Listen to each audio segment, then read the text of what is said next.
Welcome to Washington Underground. You might think this is a story of espionage, but in fact, it is one of careful detective work in places rarely seen. Here is a glimpse of Washington's past as seen by archaeologists as they uncover clues about the lives of ordinary people in downtown Washington. Individually, these sites give us hints about the people who lived here. Together, they form a mosaic of life in the city. Here are just a few of those stories. We begin at one of the city's familiar landmarks, the Peterson House on 10th Street. If you were Louisa Peterson, perhaps you would remember moving to the house your parents built here in 1849 in a neighborhood of German immigrants.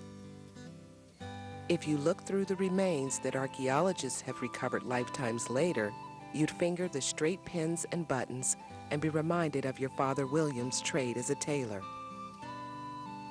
How much would you remember about the brothers Henry and Julius Uhlke, among all the boarders who lived with your family? They were photographers who were also amateur entomologists. Would you associate the microscope slide found in the archaeological collection with their study of insects? Whatever else you might remember of life at 516 10th Street, you would never forget April 14, 1865. That night, President Abraham Lincoln was carried to your home after being shot at Ford's Theater, and life changed forever for your family. You wrote in your diary about the immense grief felt by the family and the way that people tore up carpets and other items from your home as grim souvenirs of the house where Lincoln died.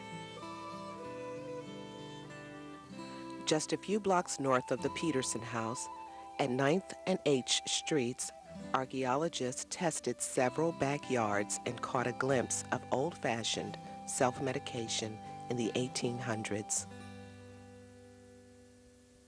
The cholera epidemic that hit Washington in 1832 killed close to 500 people.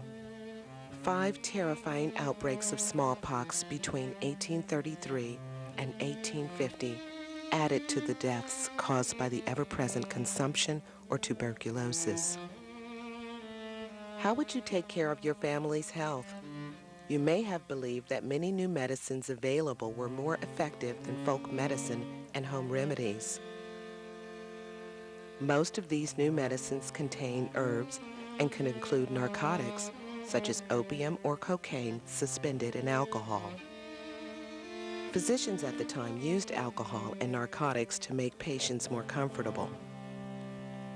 Like many others in the city, the family that rented at 919 I Street dumped some of their trash along the back edge of their yard. Archaeologists found among the trash an unusually large number of over 70 bottles that would have contained these new medicines. In the blocks now covered by the MCI Center, archaeologists found evidence of an era when connections between sanitation and public health were not very well understood. Imagine that you lived here in the 1800s in the days before trash collection in landfills.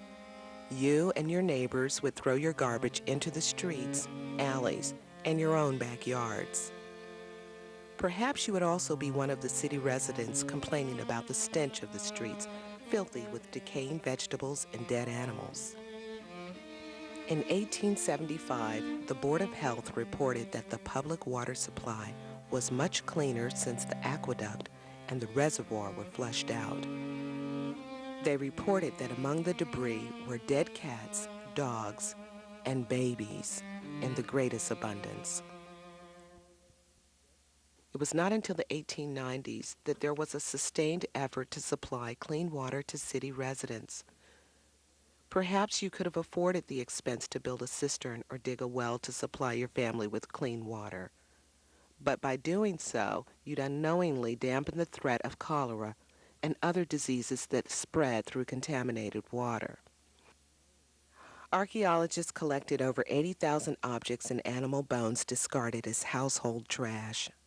They also found 3 cisterns for storing water and 2 wells built between the 1850s and 1880s. These are evidence of families seeking safer drinking water. Here we are at the corner of 9th and East Streets. What if you could stand across the street for a few hundred years and watch this corner change? In the 1790s, you'd watch Dr. John Crocker build a fine brick home, which, by 1800, became the city post office. Soon after, newspaper publisher and Mayor Joseph Gales lived there. From the 1830s until the Civil War, you could watch congressmen and others come and go from this fashionable boarding house. Can you imagine that there was once a creek that formed the boundary of the property?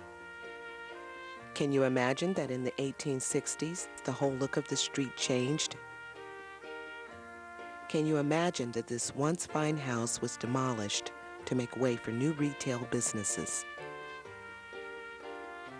Archaeologists found evidence for some of these changes in a traditional excavation in the backyard and inside the buildings. They were also lucky to find things left behind upstairs in some of the businesses. If you were here in the early 1900s, you would call this a vibrant area with clothing shops, theaters, movie houses, burlesque, tattoo parlors, restaurants, and penny arcades. You might even wave to resident Harry O. White, who managed vaudeville acts here until 1916. Upstairs, he left behind tickets, photographs, business cards, and other items. Vaudeville faded away, and by the 1960s, this area was well known for pornographic theaters and shops. Today, the neighborhood is again a thriving commercial center where people work, shop, and live. Each time archaeologists have had the chance to excavate downtown Washington, more is learned about the city and her people. Each discovery tells us more about our nation, life in our capital city, and the real people of Washington's past. We invite you to explore the history of Washington, both above and below ground.